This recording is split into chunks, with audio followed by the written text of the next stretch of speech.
एक तू ही निरंकार। पद संख्या 207। मैल भरी कपड़े में कितनी, धोबी करता नहीं विचार। गुनाहगार के गुनाह बख्शते, कभी न थकता बख्शनहार। सतगुरु पूरा कभी गुनाहों पर नहीं करता दृष्टिपात है। छोटी बड़ी या ऊंची नीची, सतगुरु कभी न देखे जात है। सतगुरु देता दात हिलाई, जो भी शीश झुकाता है। कहे अवतार वह एक ही पल में, रमे राम को पाता है। मैल भरी कपड़े में कितनी, धोबी करता नहीं विचार। सत्संग जी, हमारे इतने मैले कपड़े होते हैं, इधर उधर कहीं भी काम करते हैं, कपड़े बहुत ज़्यादा गंदे हो जाते हैं। तो धोबी कभी इन चीज़ों पे विचार करता है कि ये किसके कपड़े हैं, कौन सी जाति का है, कौन सी ऊंचा है नीचा है। धोबी को कभी जात पात करते हुए देखा है सत्संग जी? गुनहगार के गुनाह बख्शते, कभी न थकता बख्शनहार। सत्संग जी, जो ये प्रभु परमात्मा बैठा है ना, ये हर गुनहगार के गुनाह बख्श देता है सत्संग जी। ये कभी थकता ही नहीं है किसी के गुनाहों को, इतना बख्शनहार है ये। सबको अपने चरणों में जगह देता है, सबको अपने चरणों से लगाता है। सतगुरु पूरा कभी गुनाहों पर नहीं करता दृष्टिपात। सत्संग जी, सतगुरु महाराज सबके लिए एक समान है। उसकी नज़रों में कोई छोटा बड़ा, कोई जात पात, ऊंच नीच, सतगुरु महाराज सबको एक ही नज़र से देखता है सत्संग जी।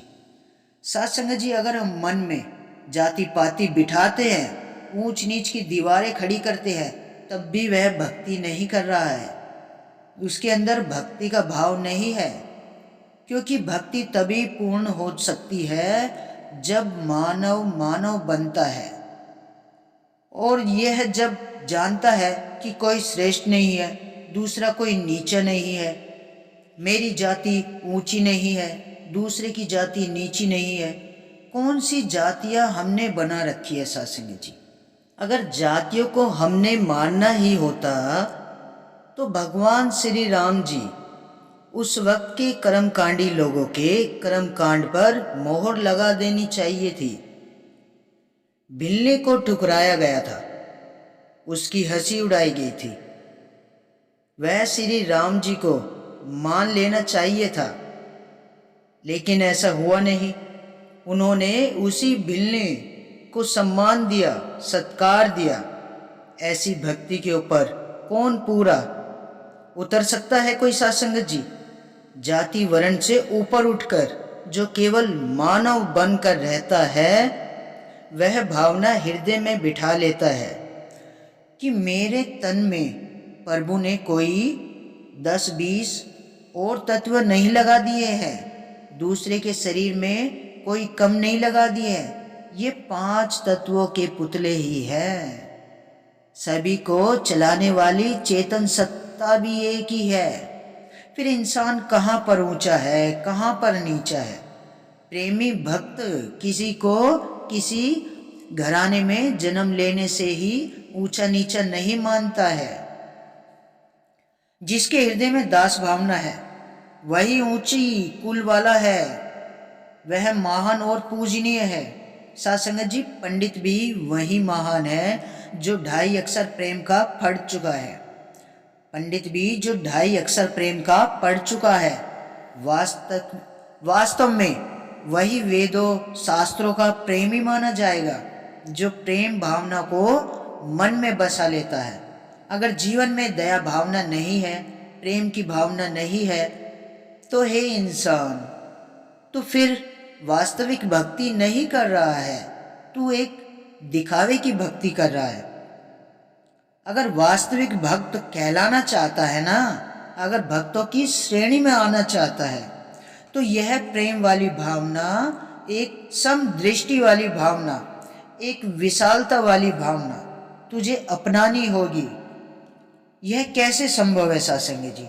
यह तभी संभव है जब महापुरुषों से मिलन होता है, जब संतों से प्रेम होता है। ये अवस्था तभी बनती है सासंग जी जब महापुरुषों का साथ मिलता है। कबीर साहब यह तक कह गए कि संत संग से तो मैं राम बन गया हूँ। हरि वाली अवस्था हो गई है। जैसे महापुरुष कहते हैं ना कि एक जो दास हो वह हरि जैसा ही होवे। एक ऐसा दास तो हरि जैसा ही हो जाता है। वह कब बनता है? जब महापुरुषों की संगति होती है। चंदन के पेड़ के साथ वनस्पति उगती है सत्संग जी, उसमें भी चंदन जैसी महक आ जाती है। पारस के साथ लोहा छूता है ना तो वो भी कंचन बना देता है। इसी तरह से जो संत की संगति करता है, महापुरुषों की संगति करता है, तो वह संत महापुरुष बन जाता है, प्रेमी भक्त बन जाता है। जो भक्त होते हैं ना सत्संग जी, वे इस प्रभु की उपासना कभी भी इसलिए नहीं करते हैं कि हम तन मन या धन लगाएंगे तो यह मालिक हमें सभी वस्तुएं प्रदान करेगा। संतों ने इस भावना से कभी इस निरंकार की भक्ति नहीं की है सत्संग जी। इसकी भक्ति सदा निष्काम भाव से करते हैं सत्संग जी। सतगुरु देता दात इलाही, जो भी शीश झुकाता है, कहे अवतार वह एक ही पल में रमे राम को पाता है। सत्संग जी, जो इस प्रभु परमात्मा को जान लेता है ना, पहचान लेता है, इसके चरणों में शीश झुका देता है, क्योंकि सतगुरु हमेशा एक ही नज़र से सबको देखता है, एक ही दाता है सबका। वो पल भर में इस रमे राम से मिला देता है सत्संग जी।